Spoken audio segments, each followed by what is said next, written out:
By Night. C'est la jeunesse responsable, le rendez-vous de la jeunesse responsable. Voilà pour la jeunesse. By Night, jeunesse responsable. Vous souhaitez participer à l'émission? C'est simple. Envoyez-nous votre biographie ou votre CV au numéro suivant. Envie de nous adresser votre avis, témoignage ou contribution?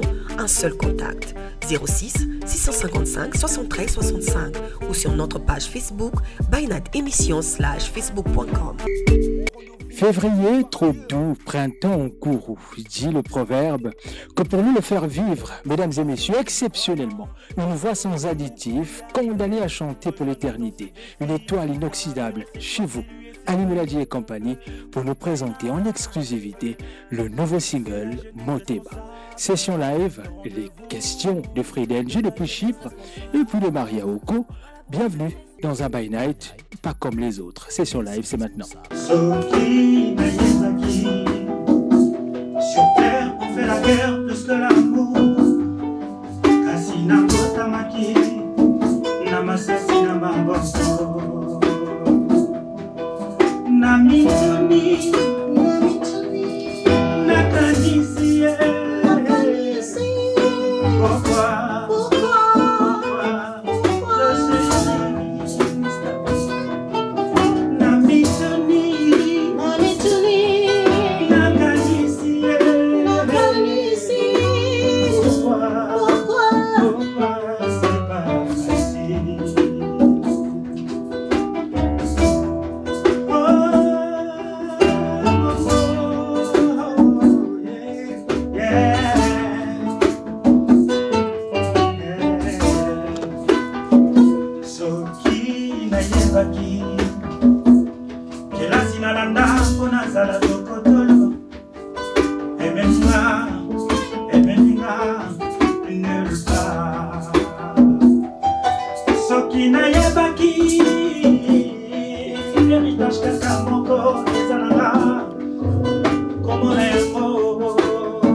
By Night, jeunesse responsable.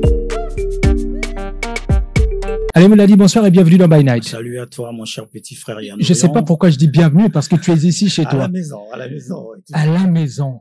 En tout cas, et toujours avec le même plaisir. Ça n'a jamais changé. Non. Tout à l'heure, je m'inquiétais. Je m'inquiétais de quelque chose. Je me disais, est-ce que je retrouverai le sourire de Yali? Ouais, toujours. Ouais. Tu l'avais perdu, là. Non. Par rapport au contexte de la chanson, c'est vrai que c'est une chanson que j'ai écrit dans un contexte un tout petit peu morose, parce que lorsqu'on jette un visage parfois pagaie sur la société, ça nous emmène à écrire, parfois à s'exprimer sur les malheurs de ce monde, et parfois on le chante sans sourire, effectivement. Sans sourire, et je l'ai remarqué, hein, que voilà, dans mon cœur, je me demandais, est-ce qu'il retrouverait ce sourire-là? Ah, bien sûr. Heureux, à l'instant, oui. À l'instant même. Allez, il y a un an, sortait, je sais pas si je dois dire jour pour jour, mais il y a un an exactement, sortait ton dernier single en date. D'accord? Comme ça, Petit Cœur. Et on est là à près de 207 000 vues en un an. Est-ce qu'on est satisfait de ce, on va dire quoi, de ce chemin qu'a parcouru le single? Oui, tout à fait, parce que cet indicateur est quand même important, je pense. Et à chaque fois qu'on arrive à un palier, on a toujours besoin de faire plus. Ça, c'est clair. Ça, c'est clair que à chaque fois qu'on atteint un étage, on se dit tiens, je vais monter encore à l'étage. Mais après, à un certain moment, je pense que dans cette course-là, ce qui compte avant tout, je pense, c'est le bonheur qu'on procure déjà au public. Parce qu'il faut pas non plus l'oublier, qu'au-delà des chiffres, il y a aussi l'artiste. D'accord? Tout à fait. C'est important de le rappeler, parce que si je sors ces statistiques-là, simplement parce que c'est ce que le monde veut. Le monde veut qu'il y ait des chiffres pour pouvoir expliquer quelque chose. Mais dans le fond, on sait que ces chiffres sont trompeurs. Ceux qui écoutent, ceux qui consomment, ceux qui sont touchés, ne se retrouvent forcément pas dans pas que dans ces 207 000 vues en un an. Parce que, en fait, les artistes, tout comme le public, ne devraient pas, à un certain moment, se focaliser beaucoup plus sur le côté des techniques de l'époque. Parce que à chaque époque, il y a ces techniques, il y a ces façons de consommer. C'est-à-dire que lorsque la cassette était là, il y avait une certaine manière de voir les choses. Le CD est arrivé. Et après, aujourd'hui, on est dans ce qu'on appelle la dématérialisation de la musique. Donc, c'est beaucoup plus... la personne te parlera plus en termes de vues, en termes de likes, de commentaires. Mais je pense qu'avant tout, l'artiste devait d'abord se soucier de son travail de terrain. Qui aime ce que je fais et qui m'écoute avant de dormir, qui a mon single dans son portable et qui l'écoute avant qu'il tombe dans les bras de Morphée, qui m'écoute le matin au réveil. En fait, c'est plutôt ça. Et pour arriver à ça, il faut créer un rapport de confiance avec le public. Simplement, et continue toujours à dire au public, je suis là, je vous aime, allez-y, portez-moi. Et ça date depuis longtemps. Et quelles que soient toutes les technologies qui arrivent, ça changera jamais, ça sera toujours pareil. Ce n'est pas pour te flatter, Ali me l'a dit, mais c'est un bonheur de t'écouter parler. Merci beaucoup. Toi aussi. Bonheur partagé. Allez, ce que j'aimerais savoir, c'est pourquoi avoir choisi By Night pour démarrer officiellement, peut-être pas officiellement, hein, t'as tourné un média pour la promotion de ton single Motema, mais pourquoi By Night? Parce que c'est déjà un espace de qualité. Je pense que cette émission gagnerait beaucoup, je pense, à être vulgarisée à un point, parce que la technique, l'organisation, la qualité du contenu fait que c'est quand même... je pense que s'il y a un contenu que je vais être fier, moi, de porter à l'extérieur, c'est ce contenu By Night. Je l'ai dit ce matin. Ce matin, je te dis, je tiens beaucoup à cette émission parce que, en termes de contenu, c'est vous qui faites le boulot. Ce n'est pas moi, parce que j'ai parfois l'habitude de récupérer des contenus où je suis parfois obligé, en fait, mon équipe et moi, mais parfois obligé de les revoir un peu, de travailler un peu sur des teintes, d'essayer de corriger un peu le son qui ne colle pas. Mais je pense que de toutes les émissions que nous avons tournées, autant on a tourné avec, mais aussi avec Elsa, Silla, Princesse Sucrée, et effectivement, on est face à un package plug and play, quoi. Voilà, on le fait et puis ça tourne. Et ce qui est formidable, c'est que ce numéro, tu l'as voulu exceptionnel. On aura droit à 5 titres pour agrémenter ces sessions live-là. Oui. 5 titres, tout aussi particuliers. C'est pour ça que je suis bien entouré aussi. J'ai compris que j'avais presque envie de demander, oui, on va le faire, finalement. Qui sont ceux qui t'accompagnent? Je connais les Afila, mais pas les autres. Mais ceux qui m'accompagnent, c'est déjà Elsa Fila, Princesse Sucrée. Je pense qu'en fait, nous, on a... La planète Mars. On a Elle, c'est Mars. Oui, tout à fait. Moi, je dirais même Vénus. Je dirais un peu plus loin encore. Un peu plus loin. Ouais. C'est toujours avec un plaisir que je vis toujours ces moments où elle m'accompagne. C'est vrai, on voit, parce que il n'y a pas grand-chose à faire avec Elsa. Hein. Voilà, ça roule, ça tourne. Et Ça puis tourne. bon, donc pour moi, je pense que c'était vraiment l'occasion un peu qu'on arrive et puis qu'on laisse transparaître un tout petit peu ce bonheur artistique. Et après, il y a d'autres artistes qui sont derrière, qui m'accompagnent. Mais par contre, sur un titre, je vais avoir la primeur dès les présenter. Donc, je préfère pour le moment me taire. Ah, S'il te oui. plaît. Dans ta belle sélection de 5, on a écouté le premier. Tu peux nous rappeler le titre? C'est Soki Naebaki. Soki Naebaki. Simuzabak. Singezabak. Qu'est-ce qu'il y a eu de Singezabak? Bah, Simuzabak, Kanmuzola, Basik Venekivumo Mama, j'aurais pu me vendre mon Akatia Kivumo parce que au moment où je sors, il y a On rencontre des problèmes. On rencontre des problèmes, mais je pense aussi, on rencontre déjà un monde qui est déjà formaté, mais pas forcément positivement, ou parfois, dès la naissance, on a vraiment pas de chance. En tout cas, parfois, c'est dès la naissance. Dès qu'on sort, il y a pas de chance. Il y a pas de place, au fait. Voilà. Tous les tickets sont déjà donnés.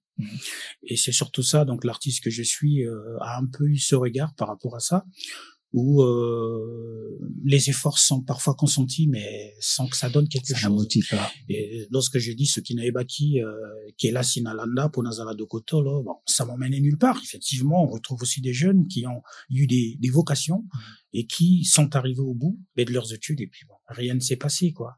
Et vous voyez un tout petit peu la douleur d'une personne qui va se retrouver à pratiquer un métier, mais dont il n'a jamais visé, en tout cas dans sa vie, mais juste sur le côté alimentaire.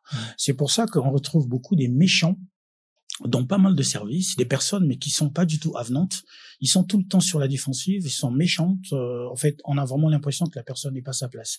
Effectivement, il se peut que cette personne... Il y a une ne soit pas frustration qu'on traîne depuis des il y a années. une grosse frustration, et ce qui fait que de plus en plus, effectivement, il y a cette frustration qui est là. Et l'artiste que je suis, je m'interroge simplement, je dis, bon, ça me rend quand même triste, je suis triste, ouais. Voilà. Au numéro 2 de notre session live, comme le dit Claude Siard, c'est tube et c'est culte. C'est intitulé Sérénade. Cœur, ouais. Petit cœur plutôt. Petit cœur. Ouais, petit cœur Ah, plutôt. petit cœur. Là, tu es parti plus vite, là. Oh là là. Mon chéri. Finalement, il fallait qu'on présente un les... peu de revenir effectivement sur ce gros hit, parce qu'il faut le dire que c'est la chanson inédite que j'ai fait paraître après le remix Maman. Donc pour ma part, c'est aussi une façon de dire, voilà, la plume elle est toujours là et puis bon, je reste toujours un peu dans l'air du temps, dans ce canevas qui me permet de vous faire plaisir. Et voilà, donc je vais proposer ce titre. Un très beau titre que moi j'offre à... Je vous laisse découvrir, c'est mieux. Plutôt, on va aussi saluer de loin, je ne sais pas si elle nous écoute, qu'on l'appelle Allons-y. notre écrivaine maison. Frida Ng. Frida Ng. Qui a pensé également à vous. Effectivement, parce que elle a concocté de très belles questions depuis Chypre. Et on va découvrir. Mais super. Petit cœur, pourquoi pas? Pour elle, bien sûr. Frida Ng, on t'offre ce titre. Petit cœur. Et on se retrouve après. By Night, jeunesse responsable.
petit cœur qui fait ça bien. Je me sens tellement bien.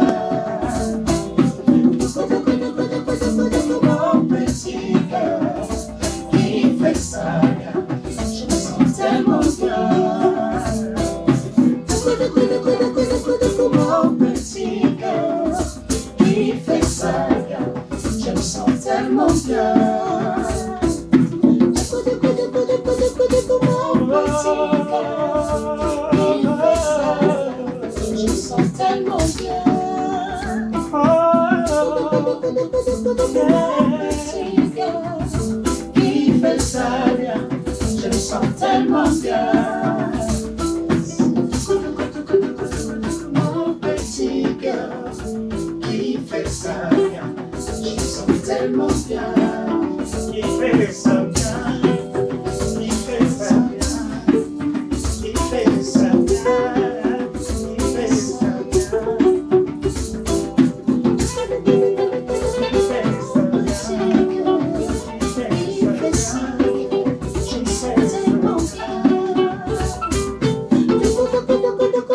Mon petit cœur qui fait ça bien, je me sens tellement bien. By Night, jeunesse responsable. Petit cœur tout à l'heure, un clip que je vous invite, que je vous recommande. Voilà, c'est mieux. C'est même ça le mot, hein. Spéciale recommandation Petit cœur. C'est vrai que nous parlons nouveauté, nous parlons mon thème, mais c'est aussi bien de toujours mettre les pieds en arrière, de faire un petit comeback, voir comment ça se passe, comment ça s'est passé il y a quelques mois, il y a 12 mois en arrière. Ce clip, moi, j'adore, c'est un kiff. Et je disais, hein, dans notre playlist, au numéro 3, un titre pas comme les autres. Parce que, je disais, comme quand même le dire Claudie, c'est tube et c'est culte. Sérénade. Certains disent même que c'est cultissime. C'est cultissime. C'est cultissime.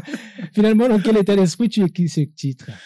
Oh, beaucoup de jeunesse, je pense aussi, il faut aussi tenir compte de ça. Je pense que un titre, ça se reflète beaucoup par sa vision innocente des choses, en fait. C'est vrai que plus il n'y a pas encore des choses qui sont biaisées dans la tête. On écrit en tout cas en toute liberté. C'est ça. On écrit en toute liberté et on sort ce qu'il y a vraiment cette quintessence qu'on a en soi pour écrire des chansons. Et beaucoup d'artistes ont beaucoup écrit aussi de leur jeunesse. Ils ont écrit des dizaines de titres que parfois ils ont exploité un peu plus tard encore, hein, je pense bien. Parce que plus on est face à la dure réalité du monde, à partir de ce moment, eh bien, l'écriture devient, on va dire, un peu clivante. C'est-à-dire que on va se retrouver face à des choses pas gaies du tout. On va exprimer un peu cette tristesse. Pareil aussi pour la joie, pour l'amour et tout ça. Là, on devient un peu plus réaliste. Parfois, certains changent. Parfois, certains, ils perdent un tout petit peu ce côté innocent pour aller dans des thématiques un peu plus sombres, un peu plus tristes. Parfois, il y a des artistes comme ça. Mais je pense que j'ai aussi gardé un peu ce côté, voilà, toujours cette joie diffuse qui est là et puis qu'on transmet aux autres. Ouais. Manu Dibango, de son vivant, disait qu'un tube, ça ne se prévoit pas, ça ne se prépare pas. Exact. Ça se prépare pas, ça se fait en quelques minutes et ça c'est vrai. Dans la plupart des cas, à 90%, les titres qui marchent fort, parfois sont écrits le jour même de la session de studio, parce que je pense que la spontanéité, c'est quelque chose de rare et c'est souvent au moment où ça arrive que c'est le bon en fait. Où ça arrive ou ça n'arrive pas. Mais moi je pense qu'à partir du moment où une idée arrive, parce que personnellement lorsque j'écris, j'ai du mal à beaucoup corriger mes titres en fait, les phrases. Sinon ça va se jouer sur des petites intonations. Mais à la limite j'écris une phrase, je l'ai écrite. Voilà. Je l'écris. Donc, en fait, tu me verras peut-être pas prendre un titre et puis il est bidouillé, changer de phrase, changer de thème. Et une fois que je l'ai chanté, je l'ai chanté, quoi. Mais c'est là, en fait, cette inspiration quasi divine, ou divine, on va dire. Le monde, donc, s'accorde à dire que c'est tube et c'est culte. Est-ce que pour toi, Ali Mouladi, c'est ta plus grande fierté? Bien sûr. Koffi Olomide, le grand Mopao, disait que un artiste qui n'a pas pondu, comme il avait dit, moi je me rappelle bien de cette interview, qui n'a pas pondu un tube, un seul hit de sa vie, il devrait beaucoup se poser la question si c'est vraiment sa route. Et je pense que bon, je veux pas aller jusqu'au questionnement parce que bon, je comprends aussi que tout le monde n'a pas forcément aussi pour vocation de sortir des hits. Ça, c'est aussi clair. Un artiste peut forcément mener sa carrière artistique. Les gens vont aimer ce qu'il fait. Il va avoir un gros succès d'estime sans pourtant exploser. Il y a des artistes comme ça et puis se contentent de ça. Mais c'est vrai que lorsqu'on arrive à servir de marqueur dans la vie des gens, parce que ce titre, effectivement, a servi de marqueur dans la vie des gens et continue toujours à servir de marqueur. Moi, je peux dire que merci parce que même s'il y a eu d'autres titres qui sont arrivés avec un gros engouement, mais je pense que ce que je fais aujourd'hui, c'est grâce à Sérénade, je pense. Quelle année? On est en 96. 96, Sérénade. Tu nous replonges dans cette année? Ah, tout à fait. On y va. Ouais. Session live 3. Mais bon, en faisant quand même update. Sérénade update. Update. 2023. Session live. By Night, jeunesse responsable.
Suka Senhor.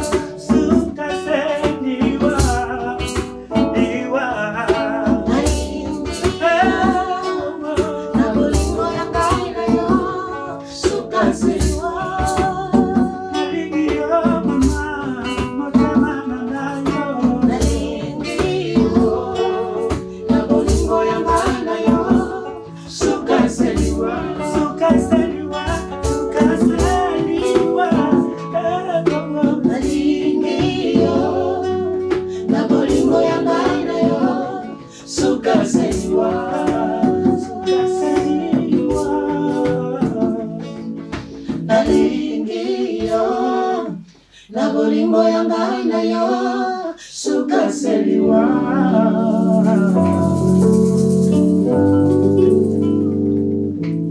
By Night, jeunesse responsable.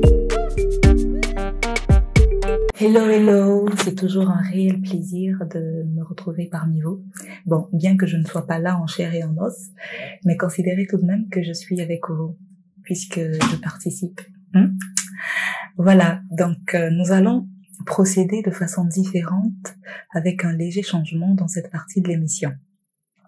From old to new, qui signifie tout simplement de l'ancien au nouveau, est une nouvelle formule que j'ai instaurée pour tout invité que nous avons déjà reçu. Rien de trop compliqué, hein, rassurez-vous.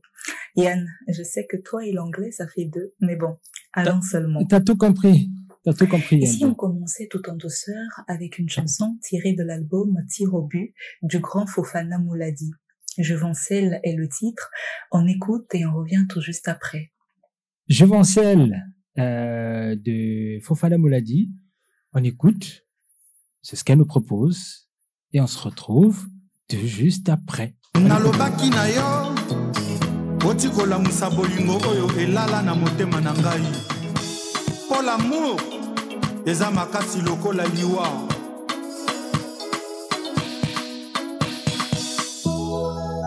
Juvencel Mondele.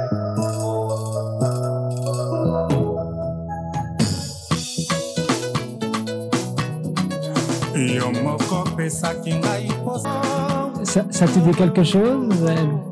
Oui, Juvencel. Ah oui, ça c'était l'âge d'or, on va dire. Hein. Ça c'est mon frère était à l'apogée de son art et moi c'est toujours avec un plaisir immense que, en tout cas, je le préfère beaucoup plus dans ces sérénades là. Hein. Je préfère beaucoup plus ça pour ça. El Fofana Mouladi dans ce titre que moi je n'ai pas connu, hein, bizarrement, trop jeune. Ça fait partie de Tir au but, effectivement, voilà, mais parmi aussi tout un tas de chansons qui sont peut-être plus ou moins passées, on va dire inaperçues, parce que s'il y avait, sur chaque album, il y avait 10, 12 titres, parfois, bon, on mettait le paquet sur 4, 5, et puis les autres, mais pour ceux qui avaient ces albums-là, ben, ils connaissaient quasiment toutes les chansons. Toutes les chansons, exact. Et tu l'as chanté également? Celle-là, oui, à l'époque, oui, mais c'est vrai que j'ai un peu perdu les paroles. Les paroles. Mais c'est vrai que je connais Juvencel. Je connais. Ce que je comprends pas, c'est que si moi je la connais pas, je sais pas comment Frédé est tombé sur celle-là. Elle a forcément une histoire à nous raconter. Allez, écoute ce qu'elle dit. Allez, vas-y, Frida, pour la suite. Juvencel, c'est bon. Entre cette ancienne époque où l'on a chanté l'amour et cette nouvelle édition vague de talents et chanteurs en devenir, la ligne est très fine. Il n'est plus à présenter puisque Ali est cet artiste connu du grand public congolais, mais pas que. Aujourd'hui, plus que jamais, il continue de faire parler de lui avec la sortie de son nouveau single Motema. De l'ancien au nouveau, on constate qu'il y a un changement orchestré par l'artiste. Ce n'est certes plus l'époque de Ça va chauffer, Sentiment, L'amour, Bolingo Nayo et Hymne à la vie, de son opus intitulé Maxi Bonheur que l'on doit cesser de savourer ce qu'il offre. En restant fidèle à ses origines musicales, on a un Ali encore plus frais, à l'aise dans ses baskets et surtout plus amoureux que tout. Son style est un puissant métissage enrobé dans une douce voix, que les mots ne manqueront pas pour dire un plus sur ce qu'est, a été et sera ce grand artiste. Et si on restait dans cette vague d'amour en écoutant Y était de Papa Wemba? Ensuite, nous passerons à notre rubrique les 5 questions tordues. Tout ça, on est dans le florilège de Frida, dans son univers. En fait, elle m'offre, elle est en train de m'offrir des choses que j'aime, en fait. Ah! Y était, c'est un bonheur, ça. Allez, on écoute.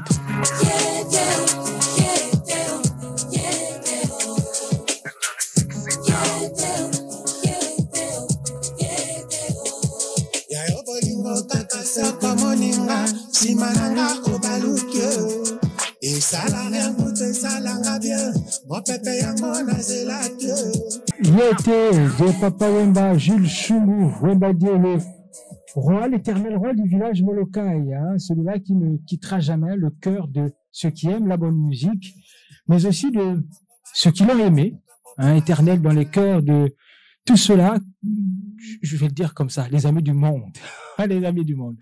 Y était, jusque-là, je comprends que Frida te connaît très bien. Oui, tout à fait, oui. Non, mais c'est...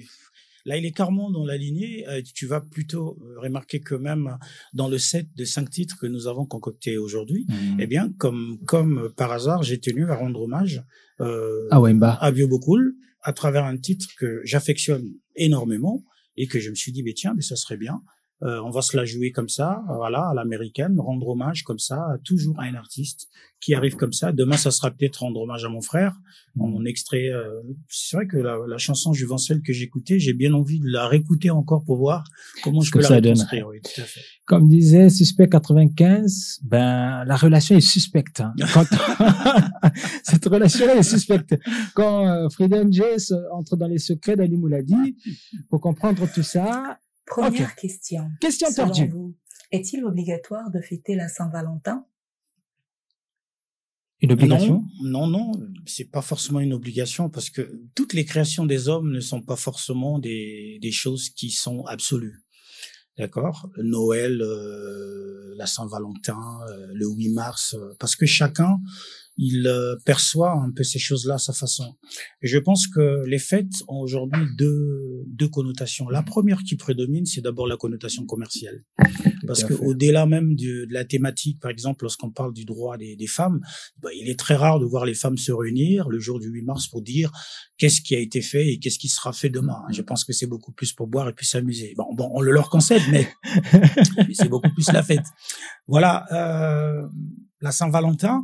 Maintenant, le côté important des fêtes, et encore une fois, j'emploie toujours ce mot important, ça sert toujours de marqueur. Ça marque toujours quelque chose, un instant, un certain idéal. On dit la fête, on dit pas la fête de l'amour, hein, parce qu'il faut le dire. Hein, la Saint-Valentin n'est pas la fête de l'amour, c'est la fête des amoureux. Des amoureux. D'accord, parce que si on parle de la fête de l'amour, ça veut dire qu'on va englober toutes les actions qui concourent à l'amour. Mais c'est pas le cas. C'est la fête des amoureux. Donc 2 personnes qui sont face à face. Ils sont 2, ils sont 4, ils sont 5, ils sont 6, des groupes ou je sais pas quoi, selon bien sûr leur tendance, leur façon de vivre. Et bien à partir de ce moment-là, ils se regardent dans les yeux en disant ah tiens tu sais toi je t'aime. Moi je t'aime. En tout cas tiens je te donne ces fleurs là. Pourquoi pas? Mais il faut pas non plus que voilà quoi que ça devienne une règle absolue. Hein, je pense. Il y en a qui s'aiment déjà eux-mêmes en fait. C'était la première question. La deuxième? 2. Oui. 12 années s'écoulent entre votre premier et deuxième album. Pourquoi? Et que faisait Ali durant cette période? Beaucoup de choses. Parallèlement à ça, beaucoup de choses. En tout cas, j'ai pas chômé dans un certain sens. Après, bon, on peut toujours m'en vouloir que je suis pas prolifique. En tout cas, en termes discographiques, c'est vrai. Hein, ça de ce côté-là, je suis peut-être tout loin derrière parce que je parle par exemple de mon frère. Mon frère, lui, il a plus d'une dizaine d'albums qu'il a sortis tout le long de sa carrière. Moi, c'était quasiment un album, on va dire tous les 2. Après 3-4 ans?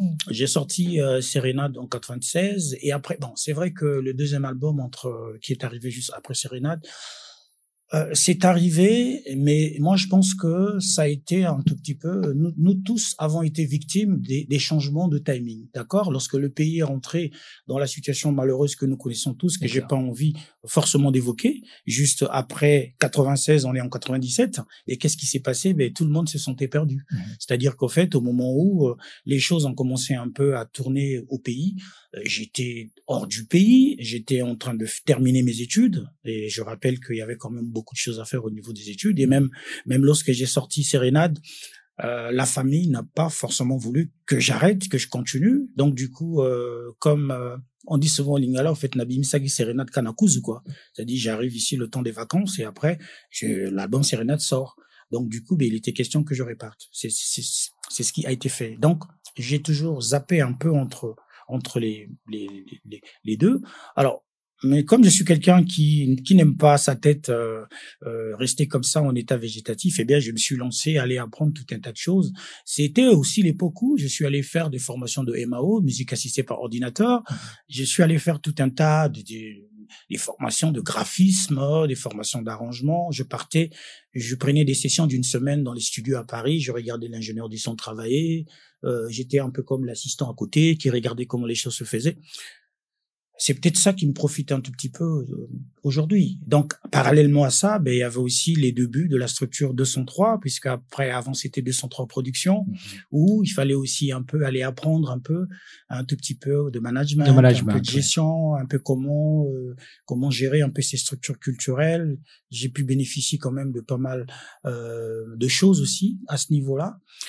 Après, le moment est arrivé. Je suis arrivé avec le deuxième album. Et après encore, je pense de 2005, 5 ans plus tard, je suis arrivé avec le maxi CD Maxi Bonheur. Voilà. Et puis, voilà. Mais bon, c'est ainsi. En fait, d'aucuns diront que je suis fainéant pour les sorties des albums, mais... Quelque part, il y a un vrai travail de fond qui se fait, qu'on ne voit peut-être pas. Parce que nous, mélomanes, ce que nous voulons, c'est écouter, réécouter, écouter. Bon, que Ali Mouladi soit à la ligne, quoi. Un peu comme tous ces jeunes qui nous sortent un single tous les 3 mois. Tu sais, en fait, j'ai toujours eu un souci, c'est l'indépendance artistique. C'est un leitmotiv que j'ai toujours eu. Après, chacun a toujours une vision. Mais depuis toujours, j'ai toujours pensé, pour ma part, j'ai peut-être tort, mais j'ai toujours pensé qu'au fait, la musique est peut-être l'un des business que l'artiste doit maîtriser. Lui-même, il doit le maîtriser. Parce que les paramètres sont tellement énormes et il se passe parfois des petits trucs qui peuvent faire que finalement, tu ne te retrouves pas du tout. Il y a aussi une question d'orientation artistique parce que beaucoup ont été orientés pour à un instant ça a marché, il n'y a pas de problème. Un single sort, 2 singles sortent, au 3e single, ça ne marche plus. Mais on a toujours constaté qu'à partir de ce moment, la boîte, le label, la maison de production ou le producteur te lâche. T'as rien appris entre-temps, en fait. Tu t'es laissé porter. T'as rien appris, t'étais toujours là, on te disait, tiens, ça c'est ta part. Mais après, tu te retrouves seul. Et lorsque tu es seul, tu es vraiment seul. Personne ne te regarde encore. Et alors, à partir de ce moment, c'est toujours cette hantise de me dire que je suis dans l'obligation de maîtriser ce que je fais et surtout d'aimer ce que je fais. Je pense que la première chose, c'est que j'aime ce que je fais. Après, on va corriger. C'est vrai que maintenant, avec l'engouement qu'il y a, avec tout ce qui se passe au sein du label, on va sortir des albums. Les chansons, ils sont là au portillon, en fait. Ils attendent que ça. Je peux te dire qu'ils sont là au portillon. Chacune dit, mais quand est-ce que je sors? Quand est-ce que je sors? Donc, ça va arriver. C'était la question 2-3, je pense. Allez, on y va pour la suite? 3. Oui, 3. Fofana Mouladi a chanté l'amour comme vous le faites, bien que son style soit entre autres différent du vôtre. Y a-t-il un élément ou des choses qui manquent à votre musique que Fofana avait entre lui et vous aujourd'hui? Qui est ce qui continue de marquer les gens avec sa musique, en toute franchise, et sans évidemment semer le trouble entre 2 frères.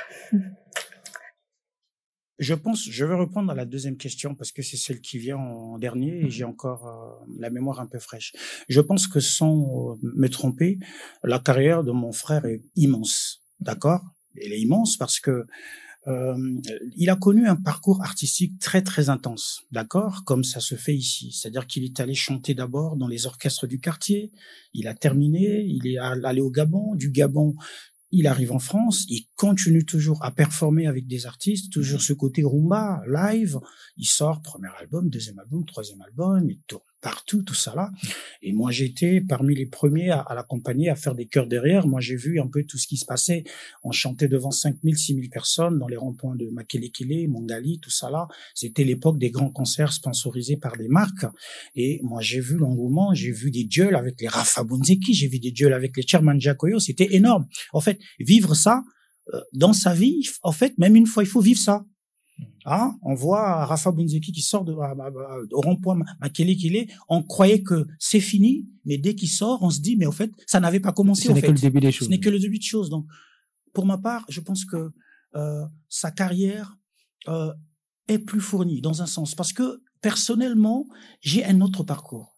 On dira même que mon parcours est aux antipodes de celui d'Elfo. Tout à fait. C'est 2 visions artistiques, en tout cas 2 visions totalement différentes. D'un côté, il y a une vision traditionnelle des choses Et d'un côté, il y a une vision décalée, mais par la nouvelle vague. D'accord? Par la nouvelle vague qui était arrivée, c'était l'époque, on dit, nous sommes les enfants des années 70, on est arrivé vers 1985, 86 et tout ça. Ce sont des nouvelles vagues musicales qui sont arrivées et nous, on s'est engouffrés là.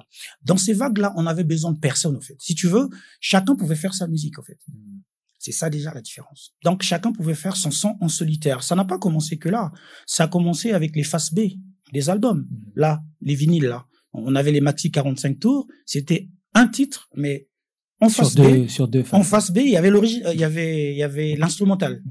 Donc, moi, personnellement, je prenais cet instrumental qui me servait d'orchestre et j'écrivais dessus. J'ai passé le temps qu'à faire des chansons comme ça. J'écris sur l'instrumental, j'écris, je module en fonction et après, eh bien, j'ai commencé comme ça à travailler et à rencontrer d'autres. Et même ceux que je rencontrais n'étaient pas forcément des musiciens, mais c'était plus des DJ. C'était plus des gens, des DJ dans les boîtes. Donc, ces deux visions opposées. En tout cas, totalement opposées. Mais en tout cas, je confirme que qu'il a vraiment performé, grave. Il a performé. Ouais. Et si je me rappelle de la première, la question A et B, avant de tomber sur la B, la question A, elle disait qu'est-ce qu'a Fofana Mouladi, qu'est-ce que n'a pas Fofana Mouladi et qu'aurait Ali Mouladi. En fait, je suis le Fofana de 1980 à 1991. Je suis ce Fofana-là, le Fofana adorateur de Bob Marley, qui m'a donné le goût d'écouter Bob Marley et qui m'a appris les chansons de Bob Marley, qui était limite Rasta et qui m'a fait écouter les chansons de James Brown à l'époque et qui était ce qu'on appelait à l'époque, parce qu'il y avait deux vagues, il y avait les play et les coolman, d'accord? Fofana, c'était un cool. Il n'était pas play, lui. C'était pas le garçon en costume, cravate, mais c'était plutôt, en tout cas, totalement américanisé. Au moment où Michael Jackson est sorti, il y avait les curly, tout ça là. Mais la différence s'est opérée lorsqu'il est parti en France et il revient avec un album typiquement rumba. Moi, je suis le premier surpris. J'ai dit, mais qu'est-ce qui se passe? C'est la rumba, qu'est-ce qui se passe? Il dit, ouais, ben, écoute, je suis allé là-bas. Bon, après, j'ai monté un groupe. Bon, il y avait des chanteurs de rumba. Donc, du coup, bon, il y avait que des groupes de rumba. Il y avait que ça. Donc, du coup. Il fallait le faire. Il fallait le faire. Je suis rentré dedans. Mais moi, je suis resté sur la base dans laquelle lui, il était. Donc, lorsqu'il m'écoute, je pense qu'en fait, il retrouve un peu. C'est une continuité de ce qu'il était. Voilà. De ce qu'il était, effectivement. Et il retrouve toujours cette quintessence-là. C'était la question 4, la 5e, je pense. 4. Ouais. Qu'est-ce que vous retenez des années 96, 2005 et 2008? Et s'il faille corriger des choses, ça serait quoi? Alors, 96 déjà, c'était la période d'insouciance. C'était un changement artistique très très marqué au pays, puisque pour la première fois, à partir de 1993, je pense, ou 84, c'était Extra Musica qui venait d'arriver. Donc, c'était le premier groupe qui est arrivé sur place avec un son typiquement quinois, il faut le dire. C'est-à-dire qu'il y avait les Wenge qui dominaient. C'était l'époque de Kiné Bougé, tout ça là. On était tous un peu des Ngemo. Mais ils arrivent derrière, ils ont décidé de dire, on fait comme eux. Et après, eh bien, il y a eu une focalisation sur la musique des jeunes, parce que dans la musique de notre pays, il y avait avant tout les défunts Fernand Mabala, il y avait des groupes comme les Viva Mandolina, il y avait les Rigade Mavungu, tout cela, mais qui faisaient plus des choses à titre individuel. Mais il n'y avait pas ce groupe, un peu comme les Bantous de la capitale, dans la rumba traditionnelle. Mais là, c'était un groupe qui arrive, et ce groupe assez osé. C'était assez osé.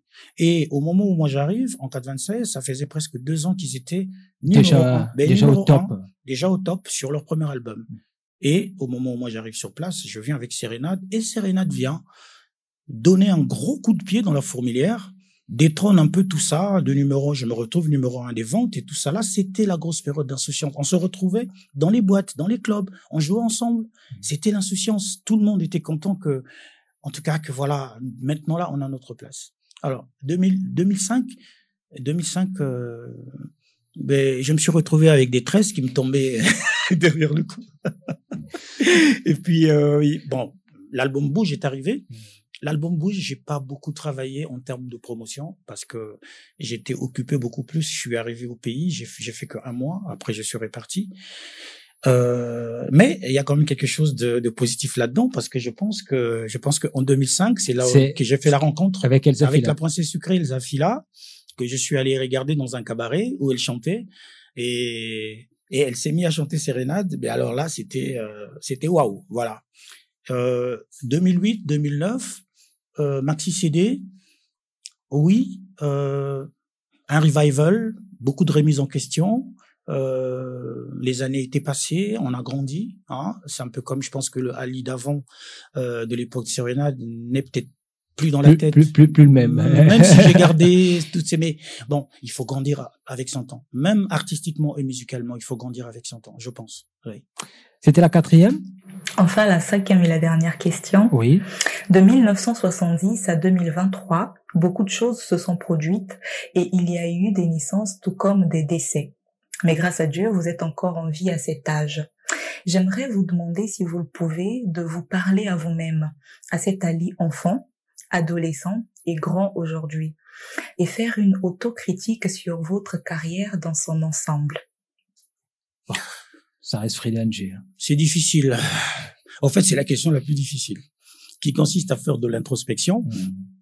Parce que ce qu'on a souvent remarqué, c'est que dans l'introspection, on a parfois tendance à se mentir à soi-même. C'est vrai. Parce que c'est plus facile. Hein, c'est plus facile, mais c'est peut-être la meilleure question ou bien la plus belle question qui soit.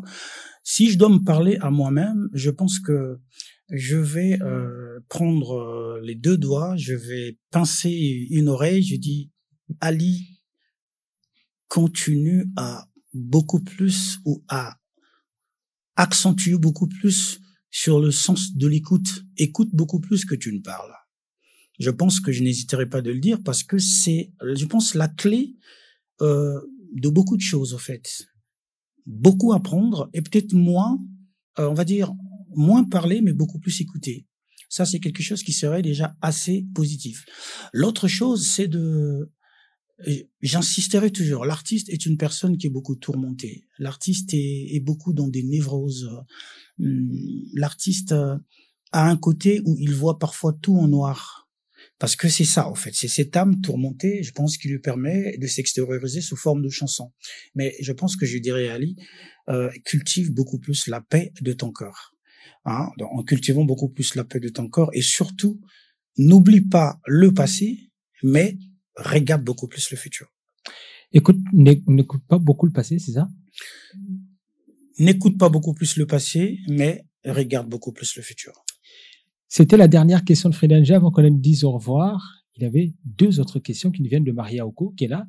Elle tenait à te poser 2 questions. By Night, jeunesse responsable.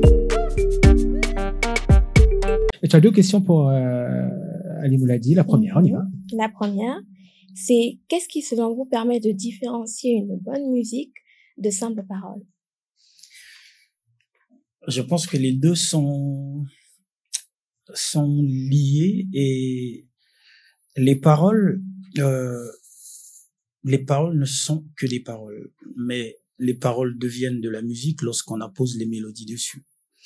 C'est-à-dire que je peux simplement te dire je t'aime, ou je t'ai vu dans la rue, tu me plais, ou bien je t'ai vu dans la rue, j'aimerais faire ta connaissance, mais par contre, une fois que on va le mettre sous forme de mélodie, cette phrase va prendre une importance capitale.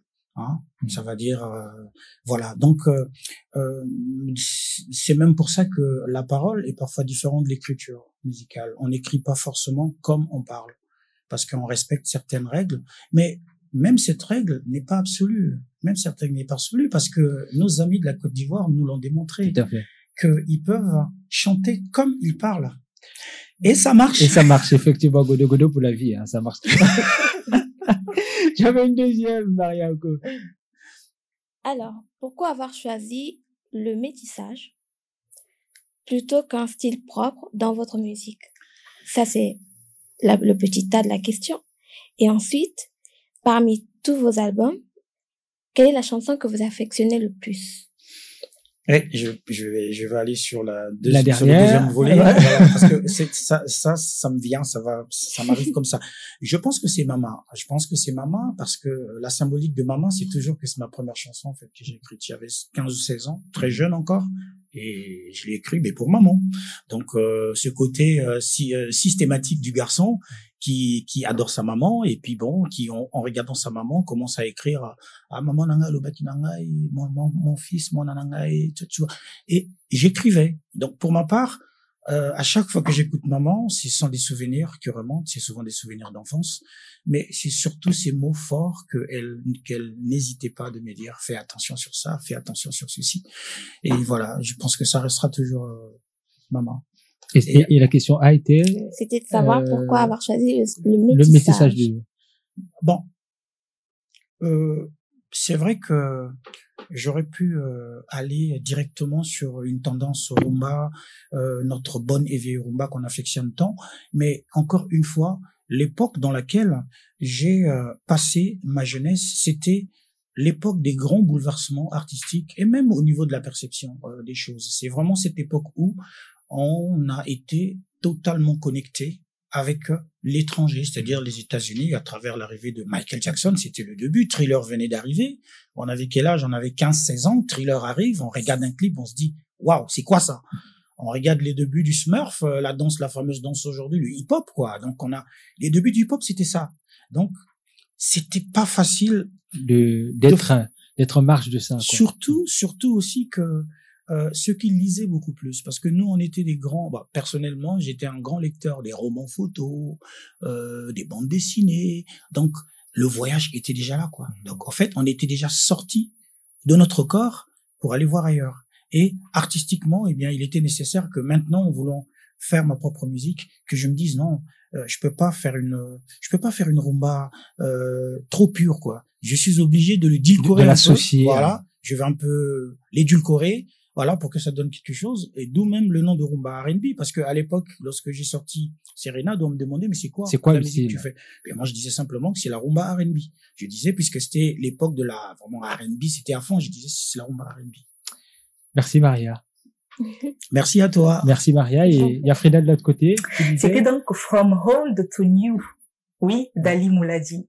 Merci de votre partage et portez-vous bien. Merci à toi Frida. À très bientôt. À très bientôt, FDNG. Finalement, nous y sommes. Motema, c'est le single même. Celui-là, pourquoi nous sommes là? Et tout juste après, on aura droit à 2 titres, hein, de façon enchaînée. De façon enchaînée. On aura un dernier de Papa Wemba. Pourquoi pas un remake? Voilà. Motema, même. By Night. Jeunesse responsable.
Celui qui est contre ce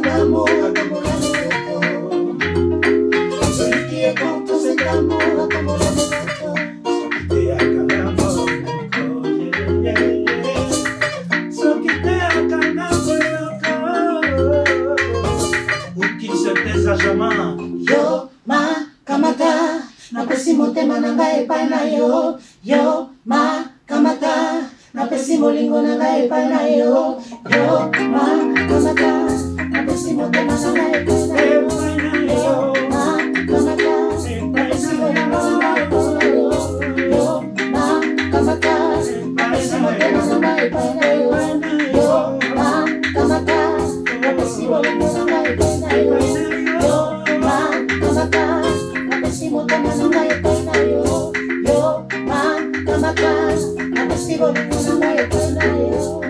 Prête-moi ton corps pour que la fusion soit parfaite et que notre amour ne prendra jamais le chemin de la retraite.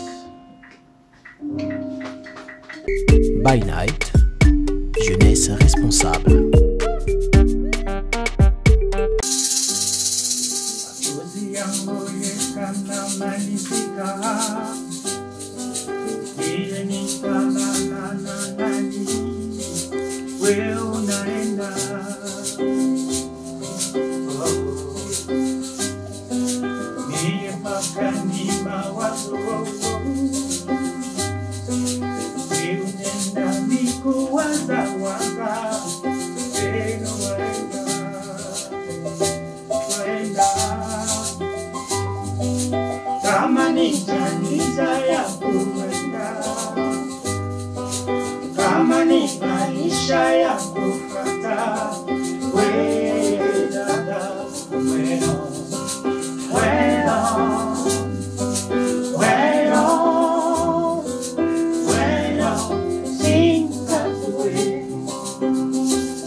Derrière moi, eh bien ce garçon, je dis qu'il a les doigts de fée parce que lorsqu'il touche les claviers de son piano, on se met à rêver.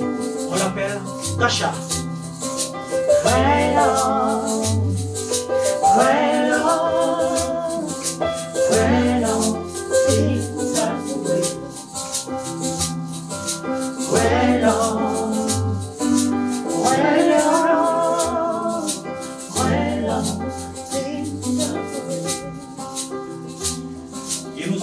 Déjà depuis pas mal de temps, toujours avec la même ferveur et la même gentillesse.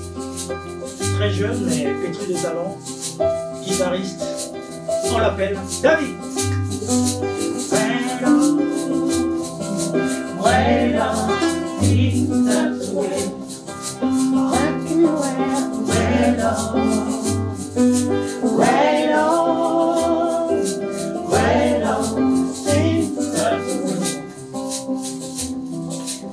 Juste à ma droite, sans lui, pas de rythme, pas de rythmique, et on n'a pas cette assise qui constitue une bonne musique. Maître des percussions, maître de la percussion, on l'appelle Seti A.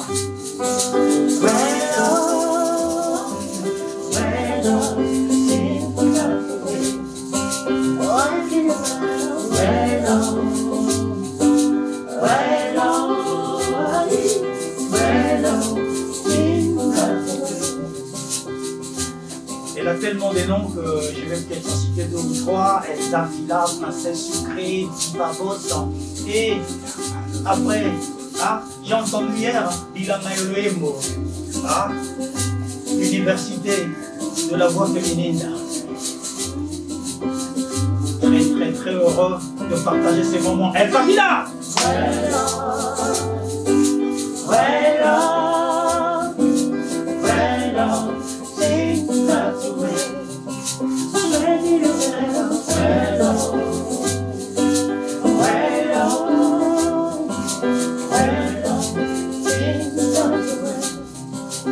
Votre âme serviteur a été très heureux d'avoir partagé ces moments avec vous et très hâte de vous retrouver et de vous revoir sur les routes partout où nous passerons pour communier la chanson avec vous. Ali nous l'a dit, l'étoile inoxydable, millésime 07 non-stop dans le feeling. Oh, oh, oh, oh, oh,